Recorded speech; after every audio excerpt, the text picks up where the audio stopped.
اعوذ باللہ السمیع العلیم من الشیطان الرجیم بسم اللہ الرحمن الرحیم ألم تر إلى الذين قيل لهم كفوا أيديكم وأقيموا الصلاة وآتوا الزكاة فلما كتب عليهم القتال إذا فريق منهم يخشون الناس كخشية الله أو أشد خشية وقالوا ربنا لم كتبت علينا القتال لولا أخرتنا إلى أجل قريب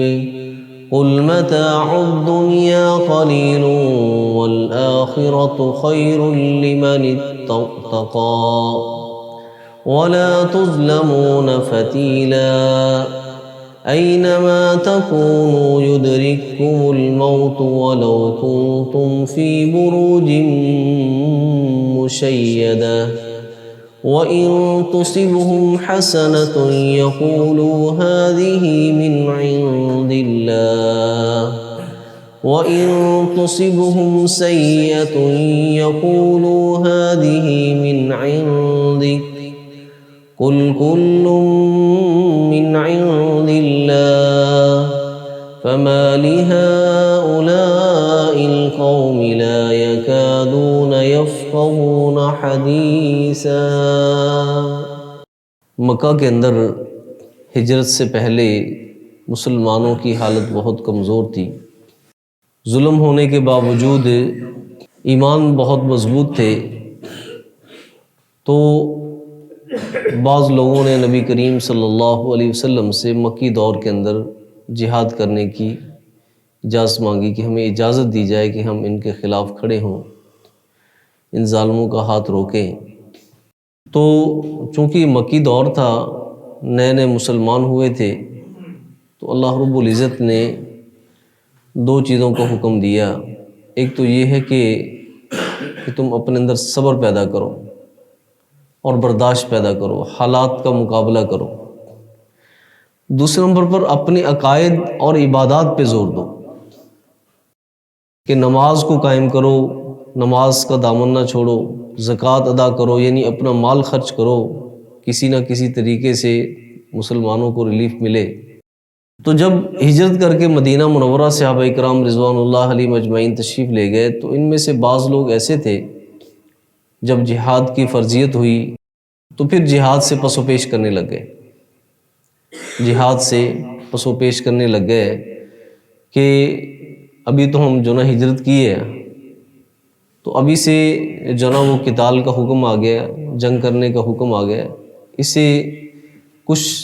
ڈیلے کیوں نہیں کیا گیا؟ تو اللہ رب العزت نے اس پہ اس آیت کا نزول فرمایا الم تر الی الذین قیل لہم، کیا آپ نے دیکھا نہیں ان لوگوں کی طرف جن کو کہا گیا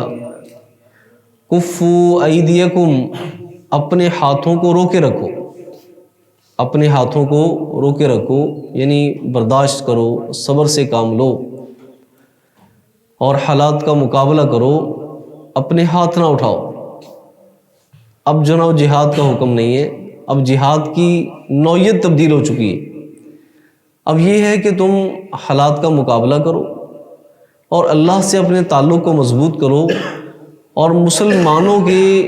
جو نا وہ مفاد کے لیے، ان کو چھڑانے کے لیے، خاص طور پہ جو غلام تھے مسلمان، ان کو چھڑانے کے لیے اپنا مال خرچ کرو۔ تو کہا گیا کہ وہ اقیموا الصلاۃ و آتوا الزکاۃ، کہ تم نماز قائم کرو اور زکوٰۃ ادا کرو۔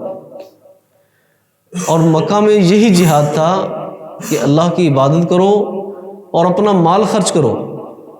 حضرت ابوبکر صدیق رضی اللہ تعالیٰ عنہ اور ان جیسے دیگر صحابہ اکرام رضوان اللہ علیہم اجمعین، ان کی خصوصی کاوش یہ تھی اس حوالے سے کہ انہوں نے کمزور مسلمانوں کو خرید کر جو غلام تھے ان کو آزاد کیا۔ فلما کتب علیہم القتال، اور جب فرض کر دیا گیا ان پہ قتال کو، یعنی ہجرت کر کے مدینہ چلے گئے، وہاں پہ جا کر اللہ نے قتال کا، جنگ کا، جہاد کا حکم دے دیا۔ اذا فریق منہم، تو ایک جماعت انہی میں سے جو مکہ میں اس بات کی خواہاں تھے کہ ہمیں اجازت دی جائے تاکہ ہم آگے سے ان کا مقابلہ کریں اور ان کا جواب دیں،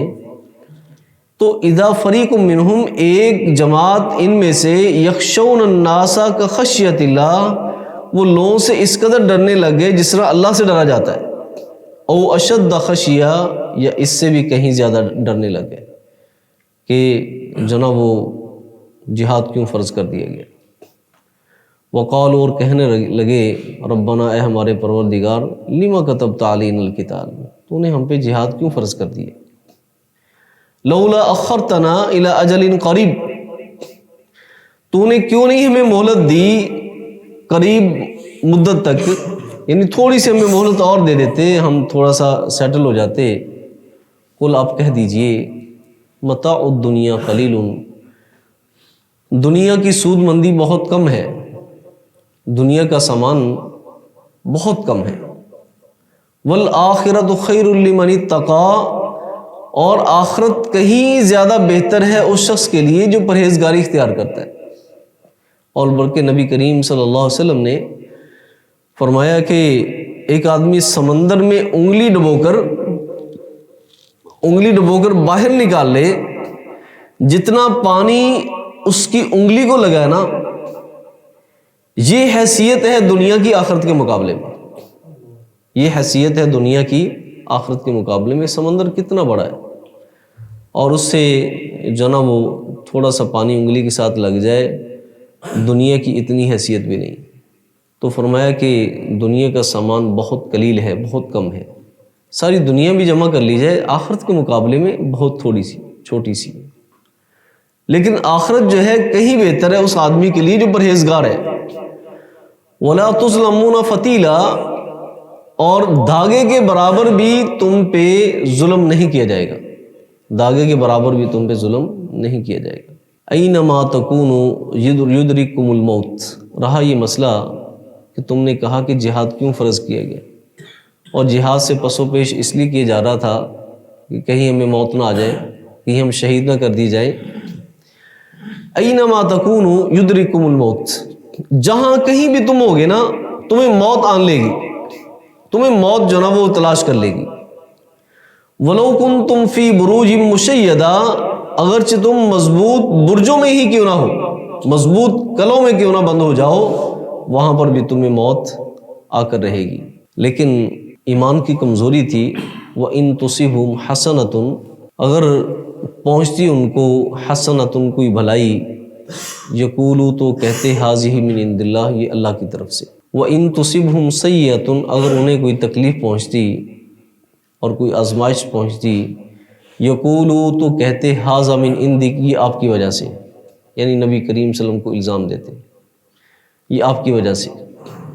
جس طرح حضرت موسیٰ علیہ السلام کی قوم نے کیا کیا، تطیرنا بک، کہ آپ کی وجہ سے یہ سب کچھ ہو رہا ہے، یہ جو حالات بنے یہ آپ کی وجہ سے ہو رہے ہیں۔ قل، آپ کہہ دیجئے، کل من عند اللہ، ہر چیز کس کی طرف سے ہوتی ہے؟ اللہ کی طرف سے۔ فما لہؤلاء القوم، تو اس قوم کو کیا ہو چکا ہے، لا یکادون یفقہون حدیثا، نہیں ہے قریب کہ یہ بات کو سمجھے، یعنی بات کو سمجھنے کے قریب تک بھی نہیں جاتے۔ حالات کس کی طرف سے بنتے ہیں؟ اللہ کی طرف سے بنتے ہیں، اور اچھے حالات جو ہے وہ بھی اللہ کی طرف سے، اور کٹھن حالات بھی اللہ کی طرف سے، ٹھیک ہے۔ لیکن جو کٹھن حالات ہوتے ہیں نا، اس کا موجب اور سبب کیا ہے؟ انسان کا عمل بنتا ہے، انسان کا عمل بنتا ہے، اور وہ الزام کس کو دیتے تھے؟ نبی کریم صلی اللہ علیہ وسلم کو، یہ آپ کی وجہ سے ایسے ہوا ہے، حالانکہ کل من عند اللہ کی طرف سے ہر چیز ہوتی ہے۔ سبحانک اللہم و بحمدک، اشہد ان لا الہ الا انت۔